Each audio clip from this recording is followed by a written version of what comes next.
'Cause we're gonna be legends, gonna get their attention.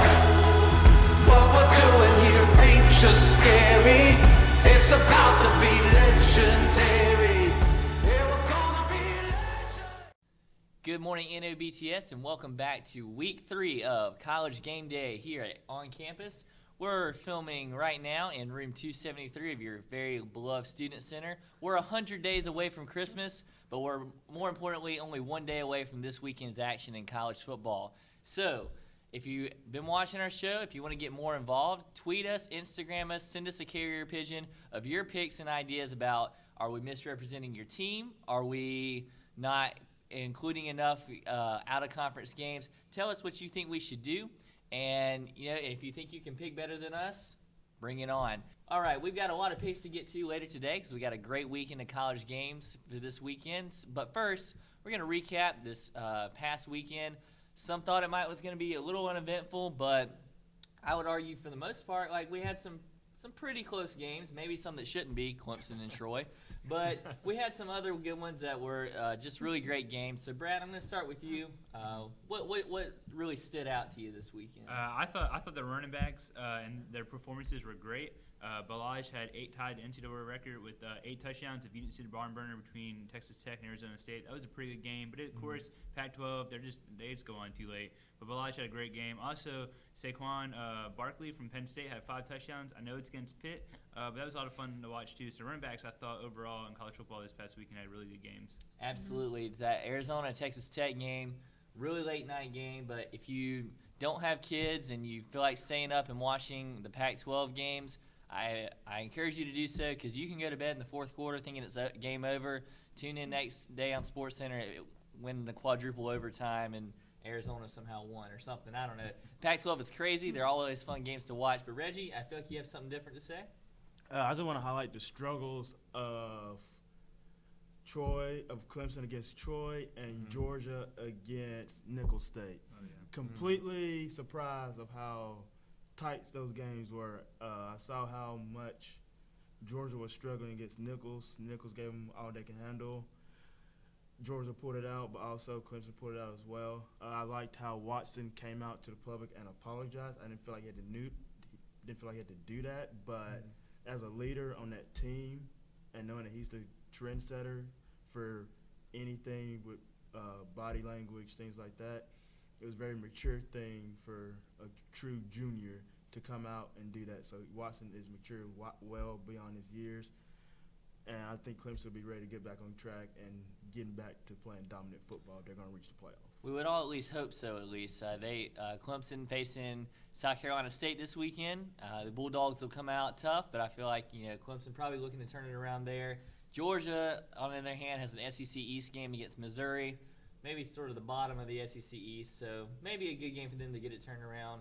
Start off heavy and hard with Nick Chubb and just really see where it goes from there, I guess. But, Courtney, what stood out to you this past weekend? Well, I got to go with the Arkansas game. I mean, it was crazy, double overtime win against TCU. And TCU is a great team. And I'm not going to say Arkansas is an underdog because that's certainly not the case. But in this instance, they're not even ranked. And here's TCU, a ranked team. And I'm in Alabama for a family birthday party and happened to catch the end of that game and was just so excited. I can't say that I've ever really cheered for the Razorbacks before, but by the end I'm saying "Soo-wee" because I was so excited just to see some great plays there at the end and how that won out. And I was just really happy to see Arkansas pull that one out. Absolutely. A really fun shootout to watch. Woo Pig Suey. Clisby, what you got? I was actually going to pick the TCU-Arkansas game as well, but I think another game that really stuck out was actually the Tennessee-Virginia Tech game. Surprisingly, I was expecting this to be a pretty low-scoring game. Tennessee did not do very well in the first week of football there, barely squeaking out a win versus Appalachian State. And then Virginia Tech, verdict was still out about how good their team may actually be. And so it was kind of funny, Virginia Tech jumped out to a big 14-0 lead early on. And I think somebody said that they were ready to make everybody eat their words, I believe. Matt, was that you that said that? Yeah, some of us crazy people picked Virginia Tech to win that one and looked like geniuses after the first quarter and then idiots the rest of the game.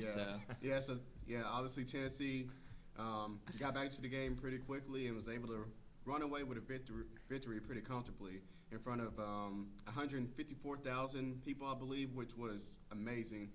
I feel sorry for the people that actually bought tickets to that game because if you look at it on the TV, guys are probably about 3 miles away from the actual football game. So I think everybody that was there brought binoculars. But I think it was But entertaining. they were there. They can say. They were there. They I were was at there at the Bristol. Battle of Maybe Bristol. there's T-shirts. Yeah, I was Yeah. at Bristol. But yeah, I think that was pretty cool. Wonderful scene for college football, the biggest crowd ever, even bigger than that ginormous complex they have out in College Station. So for me, I mean, I say honestly, the game that really stood out to me was the Holy War, BYU Utah. Great action, a lot of lead changes, and then BYU boldly lets it go for 2 at the end of the game. They don't get it. Utah wins. They're still 2-0. Still my dark horse to come out of the Pac-12. So obviously, we didn't expect that many great games from a somewhat underwhelming week of college football, but had a lot of fun action with the double overtime, the Holy War, a lot of great games to watch. Even more so coming up this weekend. But now, there were a few people who were unimpressive this past weekend, and they are about to be put on Joe McMaster's hot seat. This week, I am putting all of the referees in college football on the hot seat. After the debacle that happened last week at Oklahoma State and Central Michigan, you better believe that every college fan out there is going to be scrutinizing every little call. So be ready, officials. The Zebras may be hunted this week. Joe, speaking from personal experience here, as I have personally ridiculed him for his refereeing abilities in intramural basketball. All right, the time that we've all been waiting for, we're moving on to our picks. But first, let's recap and see where we stand so far. Brad is still on top with an astonishing 14-3 record. Then second, we have Clisby, who has distanced himself from Reggie by a couple games. Reggie holding down the third spot. Our guest picker record has caught Reggie, so they're on the upward trend. And I am still at the bottom. Thank you, Virginia Tech. All right, so I would have been with you on Virginia Tech. I really just, I don't know. I need to. Exactly. Just tweet me your picks so I can just say y'all's picks and then I can look better. All right. So that's where we stand, and let's see who we're picking this week. First game on the docket today, we have the number 20 LSU Tigers taking on Mississippi State. I believe we all have the same feeling on this one. Reggie, real quickly, who you got? I got corn dogs. All right, Brad. I think Fournette's too much. We're gonna go LSU. Same theme here. Leonard Fournette too much for the Bulldogs to handle. Yeah. Fournette stays healthy, LSU should be able to handle this one pretty easily. I agree. I'm going with LSU on this one, and so thankful it's being played at Tiger Stadium so I can actually watch it and not be annoyed by the cowbell. So I'm really excited about that matchup there. All right. Number 17, A&M taking on Auburn. Reggie, who you got? This one's gonna be a tough matchup, but I think Trevor Knight and the Aggies get it done. All right. Brad? Yeah, tough place. Probably one of the hardest games to pick this week, but I think Kevin Sumlin's going to go in there and turn it up on offense, and I think their defense is really good. I'm going to have the Aggies. Yep, as much as Christian Garrett has educated me on Texas A&M the past year and a half I've known him, I've got Auburn winning this one in a just real defensive front with Carl Lawson and all those boys. I think Auburn gets it done. Yeah, along those same lines, this is going to be a really tough matchup. It's going to come down to the defensive lines for both teams. I think that's where the game will be won. Auburn being at home, I think, and having the comfort of playing at home for the past 2 games, and this will be the A&M's first road game. And they have 4 offensive linemen who have never made a start outside of A&M, so they have 9 combined starts total. And so I think that inexperience on the offensive line will help Auburn win this game. So I'm picking the Tigers. Yeah, Auburn's coming in with that big defense there, and I agree, Clisby, with everything you said against kind of what's stacked against the Aggies there, but I'm still going to go with Texas A&M on this one, being that they're first in the SEC right now in offensive scoring and just total offense in general. So, yeah, I'm going with A&M on this one. All right. Again, we have another one where maybe we all sort of have the same pick going on here, but the number 7 Stanford Cardinal taking on the Trojans. Reggie, real quickly, who you got? I have the boys from the farm winning big over USC. Brad, how about you? I'm going to go with McCaffrey here. He's going to be a little too much for USC. They couldn't handle Alabama, so I'm going to pick the Stanford Cardinal. I too had the Stanford McCaffreys beating the Trojans. Clisby, same thing. Yeah, same thing. Stanford's going to win. USC did not look impressive week 1, blowing out, lost to Alabama, so I don't think they turn it around this week. I agree. I don't think it's going to be a complete runaway, but I do go with Stanford on this one. Number 7, Stanford. All right, clean sweep, Stanford across the board. Up next one, arguably the hardest one to pick. We have the number 12 Michigan State Spartans taking on number 18 Notre Dame. Reggie, who's going to win this one? Well, I like Kaiser. I like Notre Dame's offense. But I think Sparty gets it done. All right, Brad? As much as Michigan State has a great defense, we really haven't seen much from them from Furman. They kind of struggled there, had a week 2 bye. I think Notre Dame has their offense clicking. They picked the right quarterback. I'm going to pick Notre Dame on this one. Touchdown, Jesus. I too have the Notre Dame winning this game.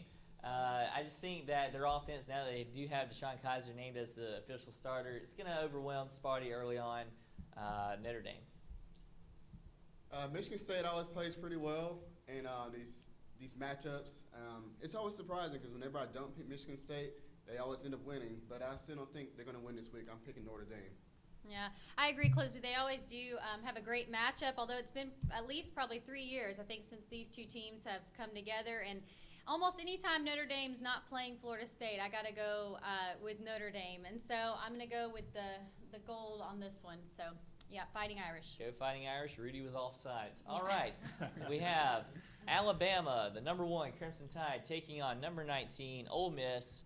Reggie, who you got? As much as I want Ole Miss to win this game, I think Saban, by his outburst last week, will have his guys in check, ready to go. They go in Oxford and pull out a win. All right, Brad? Yeah, I really want Ole Miss to win. I think 7 turnovers the last 2 years, 2-0. This is played in Oxford, but I just think Bama's too much this year. As much as fun as it is to see Chad Kelly pull out these miracle throws against Alabama, I too have the Tide rolling big in this one. Yeah, Chad Kelly has not impressed me at all this year. I know Jalen Hurts, this is his first year starting for Alabama, and it's be his first road game, but I think Saban, being a great coach he is, will be able to have his team ready, and I think Alabama will pull out a victory here. I agree with all of you guys. I mean, Bama is so consistent usually throughout even an entire game, and sad for Ole Miss. It's a great team, but they don't always come out strong necessarily in the second half of games, and so they're going to have to come out strong and be able to hold it to beat Alabama. But right now, I'm going with with Alabama as my pick. All right, another clean sweep. All right, now we get to arguably 2 of our most competitive, fun, exciting to watch games of the weekend. We have the number 3 Ohio State Buckeyes taking on number 14 Oklahoma. Brad, who wins this one? I really, really, really had a hard time picking this. I mulled over this pick several times. Even before leading up to this show, I was going back and forth all morning. I really like Oklahoma, the sound in the stadium, home field advantage. I think they're going to get 500 yards of offense, but I just think Ohio State getting fueled by Austin Kendall's comments about how he's going to light them up with Baker Mayfield. I really think Ohio State's going to come out and win this one. It definitely was a poor lapse in judgment by the young backup. I too have Ohio State. I think JT Barrett is playing like one of the best in the country right now. I think he just is too much for that Oklahoma defense, and Ohio State's basic defense will get it done on the other end. All right, so first of all, let's just commend these two teams for playing this regular season matchup. This is something you usually will not see until a bowl game, and so I think this will be a great matchup. I think I'll have to go with Ohio State in this one. I think there's just a little bit more talent there with the Buckeyes, and Oklahoma did not look as impressive as I thought they would in week 1, and so I think Ohio State with the talent factor, and even though they're playing on the road, I think they'll still have the good coaching there with Urban Meyer to propel them to a victory. I agree with you, Clisby, on what a great matchup we have there this week. In fact, like the 2 most consistent winners in college football here. And so, but I'm going to have to be a little bit of a dark horse and go with Oklahoma on this one. But it actually comes down to being more personal than it does talent, because Urban Meyer and his crew have definitely stolen from Florida State at both Florida and now at Ohio State. But I also just like to see the unexpected happen. And so I'm going to go with Boomer Sooner on this one. All right, Courtney has the upset. Reggie, I think you have maybe a little bit of a response to our picks. I actually do. I really like Mayfield, like his ability to play the quarterback position, throw it to all his weapons with P. Ryan and Mixon out there. But Bob Stoops have struggled in big games as of late. Houston beginning of this year. The college football playoff against Clemson. The Red River rivalry against Texas last year. So Bob Stoops has been inconsistent in those big games, and Urban has been phenomenal in big games throughout his career. I like Barrett. I like what he's doing. I think that defense is going to come out with a little bit more chip on its shoulder going into a hostile place for the first time ever. They're going to get the job done, and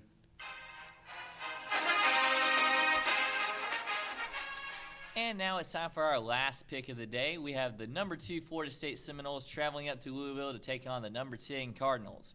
Reggie, who you got? At first I was going to go with Florida State, but with them not having Derwin James this week, Lamar Jackson has been on an unbelievable road, albeit being against Syracuse and Charlotte. But 1,000 yards, 13 touchdowns, still impressive in that amount of time. I'm going to go Cardinals. Yeah, tough loss in that secondary for sure. Brad. Yeah, I mean, you can't deny Lamar Jackson. He's very good. I know Florida State's a very good team with Delvin Cook, and Francois has been very good as a freshman quarterback. But first time game day's ever been in Louisville. I think they're going to bring a lot of energy to the stadium. Their defense is a little shaky. I'm a little worried there against Florida State, but I want to pick Lamar Jackson and the Cardinals. I've got the Noles this week. Too much Francois, too much Dalvin Cook. Louisville's defense is going to be on the field for way too long. They're going to really run time of possession, doing a lot of short routes for their still true freshman quarterback. Plus, Cook's going to eat up a lot of that clock on the ground as he is going to continue to impress people in his Heisman campaign. I've got the Noles. Clisby? Since the ACC began, there have been 12 games with top 10 matchups. Florida State is 7-1 in those games. Jimbo Fisher has been 5-3 in top 10 matchups, and he's 3-0 in ACC games in those matchups. Will that trend continue this weekend? All stats point to Florida State, but no, the Cardinals will win this game. Defense will bring it in. Crowd intensity will bring up the energy there, and I think Louisville will pull out a close victory, 28-24. Thank you, ESPN.com. All right, Courtney, I believe you have a personal tie to this game. Who you got? Yeah, very personal tie. I mean, you guys are right with James being out. That's going to be tough this week. Guys like Westbrook and Andrews, they're really going to have to step up in that secondary, and Louisville's going to bring it. I mean, typically known, for their basketball history, but in recent years have really come along in their football program. It's going to be a great matchup, but, I got to go with my boys in Tallahassee at Florida State, so I'm going to pick Florida State and Francois and Jimbo. I mean, again, Lamar Jackson, great QB, but I don't think they felt the heat yet. And last year they allowed 5 sacks for their quarterback, and I think they're going to see that again coming up. So, got to go with Florida State. Got my shirt ready, my cup, and of course, game day is not ready without a hat. And then in my case, and especially living here in New Orleans, I have my very special game day bib that I have to wear. So on Saturday, I got my Florida State, pick for the game. And I wear this to the actual games at Florida State, too. It's a big hit there. And then on Sunday, I'll be cheering for my Hootats with my Saints bib on the next day. But anyway, guys, good luck to Louisville, but I got to go with the Noles on this one. All right. No shocker there, but excellent analysis, Courtney. Those are our picks for today, and we thank you so much for joining in and watching us. Courtney, thank you so much for being here. Thanks, guys. It was so much fun having you here. And like I said, if you have some better ideas, if you think you can pick better than us, let us know on social media, Instagram, Facebook, Twitter. Pop by the rec whenever we're working. Let us know how you feel. Let us know if we're wrong, all right? It's been fun. We're on a 167.5-hour break. We'll see you next time.